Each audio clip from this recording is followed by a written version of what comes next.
and I feel like a project that is made with love and care, it has its own wings in the end. So I never really worry about the outcome, I hope for the best, but for me, it's key to just have a good experience while you're doing it. You started your artistic journey as a little girl. How come you haven't been able to stop? I think the storyteller in me is so strong. And again, I feel like having lived in different parts of the world and having experienced different cultures, I have this urge to tell stories of what I've lived, of what I've seen. So most of the stories that I tell, I would say they're based in real life, because I feel like sometimes when you try to write an epic fiction or an epic novel, sometimes compared to something that happens to a real person, it's harder. I think it's harder to write fiction that actually tell stories. Like I have so many stories from my father's side and from my mother's side when they were young, crazy stories. I'm like, oh my God, I could make 10 movies just by listening to you guys, So I feel like just having lived the life that I've had and having experienced different cultures and people, it's just what pushes me to keep wanting to tell stories. And that might be being an actress or a writer or a director, or I don't know, I feel like I have many forms of expression. So yeah, I think it's just in my DNA again. You mentioned in a written interview that you found your purpose by trial and error. Mm-hmm. Can we talk about that?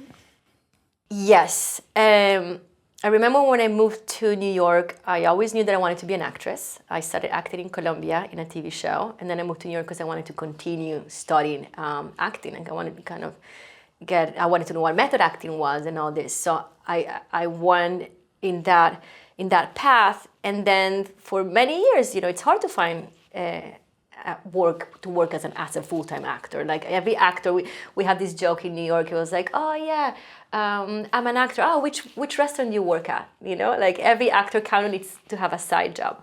So when I was in New York, I was like, okay, what do I like to do besides acting? And I started to think, okay, well, I'm good artistically because my parents are both artists. So I started to take silk screening classes.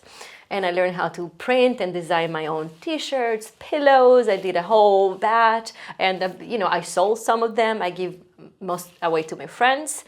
And then I thought, okay, well, I'm also really good kind of with my hands and painting and drawing. So I was like, maybe I can try some makeup, and again, I thought, if this doesn't work, it's going to come in handy as an actress. You always need to have your makeup and your hair done. So then I started to dive into makeup. And I was thinking this is a side gig that I can make some good money, but it's still kind of related to what I wanted to do.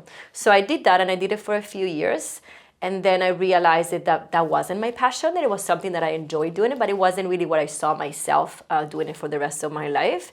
And so then I think I started to do, okay, let's be the owners of my own content. Like, let's really dive into this writing and let's try to make something out of it. And that's how when I decided, okay, definitely storytelling and definitely filmmaking is my path now. And that's where you started with the short? Yes. Well, when I was in New York, I used to do short films with my friends as well. I have a short film that I did over there. And then I kind of continued doing it here, but I think it just started to become more professional, And I feel like before it was just like trial and errors, the short films, to see what I want to tell, how I want to tell it.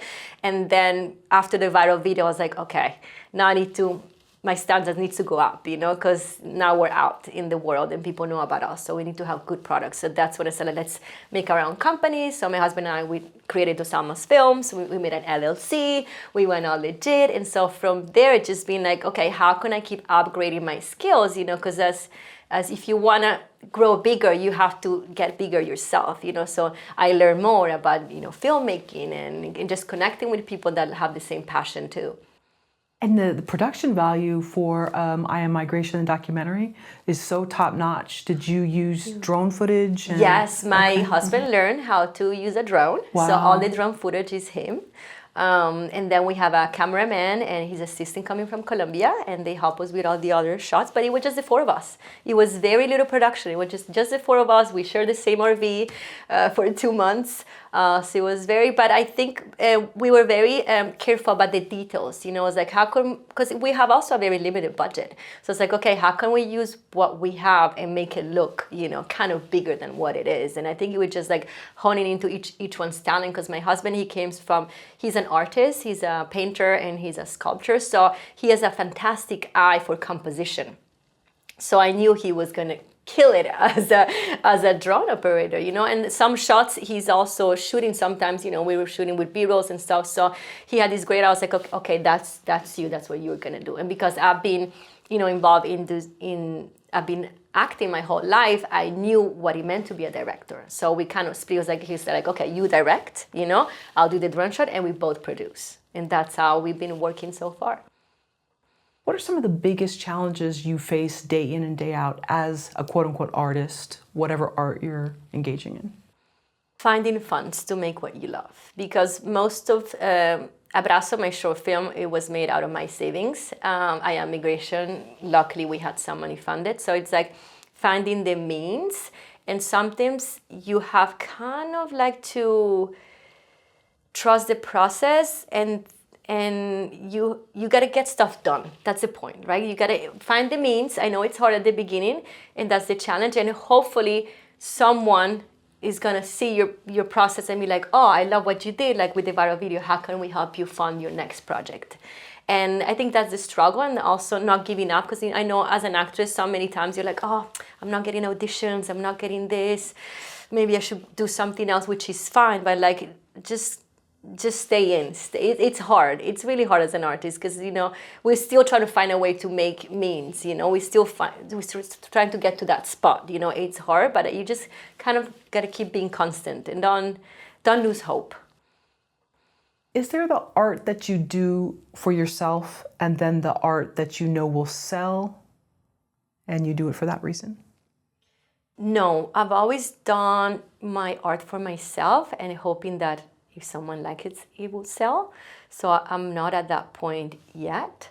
But of course, I would love, you know, to make a better income. So maybe I have to start to think about ideas more commercial and not as social. But I feel like art, as I said, it's been so much part of my life that it kind of like defines me. So many times, even as an actor, I've said no to many projects because they weren't really aligned with myself or the stories that I want to tell. So I've been very picky, always choosing where I want to go, because I kind of want to be aligned to who I am. With your short film, Abrazo, was that out of, I need to be doing something, and if I'm not getting cast for something, yes, I need to tell this story? It was both. It was, I need to do something. I said it was two reasons, one emotional and one social. Emotionally, because when I was pregnant with my first child, Alma, I did a docu-series dedicated for her when I was pregnant, like tells the pregnancy during the pandemic. So then when I was pregnant with Asu, I was like, I gotta do something for him too. Otherwise, when he's older, he's gonna be like, hey mom, how come Alma has this whole docu-series and I have nothing? So it was emotionally kind of out of guilt too. I was like, I need to do something. And the second, it was like socially, because you know, I'm an immigrant myself, and I've been seeing the mistreat and the dehumanization of immigrants. So I was like, I gotta do something to kind of counterpart this, you know, kind of to humanize immigration and being an immigrant in this country. So I say it's been born from both guilt and social activism. I think you've said here, with time, I've learned that the best projects are the ones that come from your heart and personal experiences. Can we talk more about that?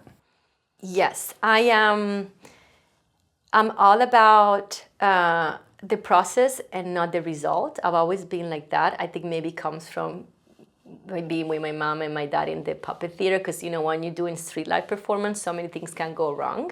And it's not about the result, but it's more how do you overcome these obstacles and just having fun.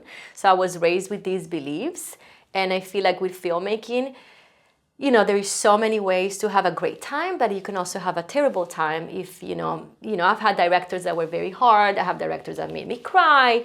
You know, I've had different experiences. So with my work, I wanted to have fun while doing it. And that's what I thrive to. So now every time I do a project, I always try to involve friends or people that I know that they would love to be part of the project. So I always start with my friends. I was like, okay, who out of my friends would love to be in this project and what can they contribute?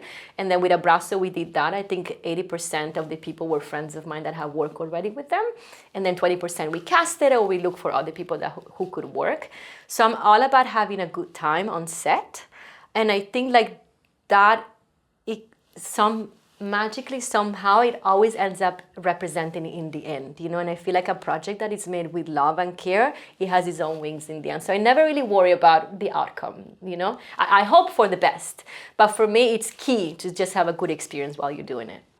I love that. It has its own wings in the end. That's a great metaphor for I Am Migration, the short that went viral, because so many people plan to make something viral and it doesn't happen. Exactly. And so you put it out there. Yeah, just put your heart. You know, I feel like all my projects that have been the most successful is the one I put all my heart in it.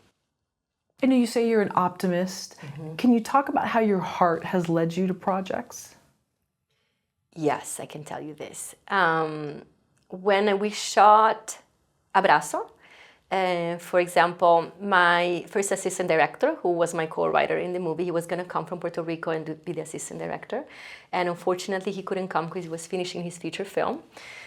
So at that moment, I was a little bit upset. I was like, oh no, I really want to work with him. So I called a friend of mine who is a Colombian actor here in Hollywood and asked him, hey, listen, I need a first AD. Do you know someone?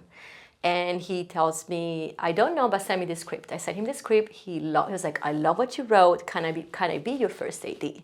And at first I was like, no, you're a famous actor. This is a very indie shoot. I cannot give you all, you know. He was like, I don't care. I love it. It's a challenge for me, but I've been in the industry for more than 40 years, so I know what a first AD needs to do, so I'll do it. So he did it. And when we worked, we had a great time. I love his energy. He was very humble. He showed up every day. He was helping with bringing people, bringing equipment. He was the armor in the film. Like, he really showed up. And we had a great time working together.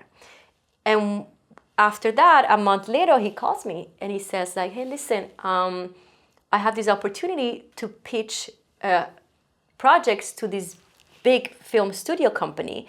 Do you have anything? And I'll pitch it for you. And so I told him, yes, I have this idea for a feature film that we put in the shelf before the pandemic and after kids and everything. And then he saw it, he loved it, he pitched it, and we've been greenlighted. So it's been 2 years we've been working on it, and hopefully this fall we're going to be able to make the film.